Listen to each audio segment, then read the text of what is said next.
بسم اللہ الرحمن الرحیم۔ شعبان المعظم کا مہینہ شروع ہو چکا ہے اور اس مہینے میں روزے رکھنے کا ثواب اور آپ صلی اللہ علیہ وسلم کی سنت مبارکہ اس کے متعلق پہلے ایک درس میں گزر چکا ہے۔ اس مہینے میں روزہ رکھنے کا اہتمام کرنا چاہیے اور اس کے ساتھ ساتھ اس مہینے میں ایک رات ہے جس کو شب برات کہا جاتا ہے، یعنی 15 شعبان کی رات۔ اس رات کی زیادہ فضیلت ہے۔ صحابہ کرام اس رات کو جاگنے اور قیام کرنے کا اہتمام فرماتے رہے ہیں۔ 10 صحابہ کرام ایسے ہیں جنہوں نے آپ صلی اللہ علیہ وسلم سے اس رات کی فضیلت بیان فرمائی ہے اور اس رات کو جاگنے کی ترغیب دی گئی ہے۔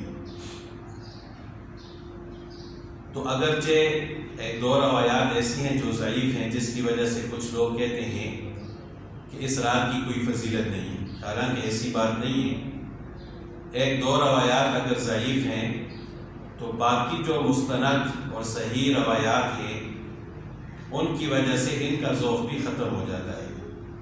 اور خیر القرون جو بہترین زمانے تھے، صحابہ کرام کا زمانہ، تابعین کا زمانہ، تبع تابعین کا زمانہ، ان زمانوں میں بھی اس رات کو جاگنے کا اہتمام کیا جاتا رہا ہے۔ تو جب 10 صحابہ کرام سے اس رات کی فضیلت ثابت ہے تو پھر ہمیں بھی چاہیے کہ اس رات کی فضیلت سے فائدہ اٹھائیں اور اپنے آپ کو محروم نہ کریں۔ اس رات کی فضیلت اور اس رات کو جاگنے کا ثواب غروب آفتاب سے لے کر سحری کے وقت تک ہے، اور غروب آفتاب سے لے کر سحری کے وقت تک ہی حدیث مبارکہ میں آتا ہے کہ اللہ تعالیٰ کی رحمت اپنے بندوں کی طرف متوجہ ہوتی ہے اور اعلان فرماتی ہے کہ الا هل من مسترزق فارزقه، کیا ہے مجھ سے کوئی رزق مانگنے والا کہ میں اس کو رزق عطا کروں؟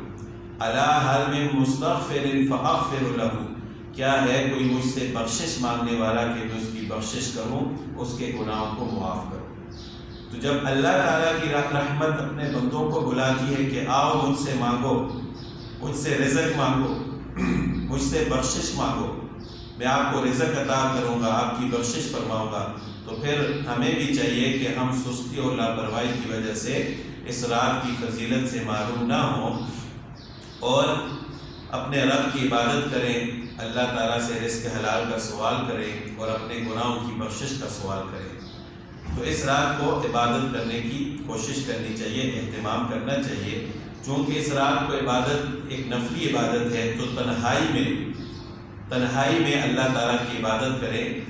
جماعت کے ساتھ نفلی عبادت جائز نہیں ہے، تنہائی میں اپنے رب سے مانگیں، نوافل پڑھیں، قرآن پاک کی تلاوت کریں اور درود شریف پڑھیں اور جتنے بھی اذکار ہیں وہ کریں، تو اپنے رب کو یاد کریں اور اللہ تعالیٰ سے دعا کریں۔ اگر پوری رات کوئی نہ بھی جاگ سکتا ہو تو رات کا کچھ نہ کچھ حصہ عبادت کے لیے مقرر کرنا چاہیے تاکہ ہم اس رات کی عبادت سے محروم نہ ہوں۔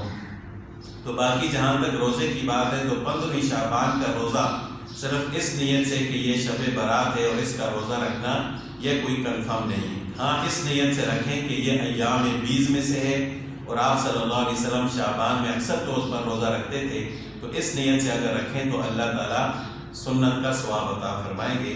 اللہ تعالیٰ ہم سب کو اس رات کی فضیلت حاصل کرنے کی توفیق عطا فرمائے۔ وآخر دعوانا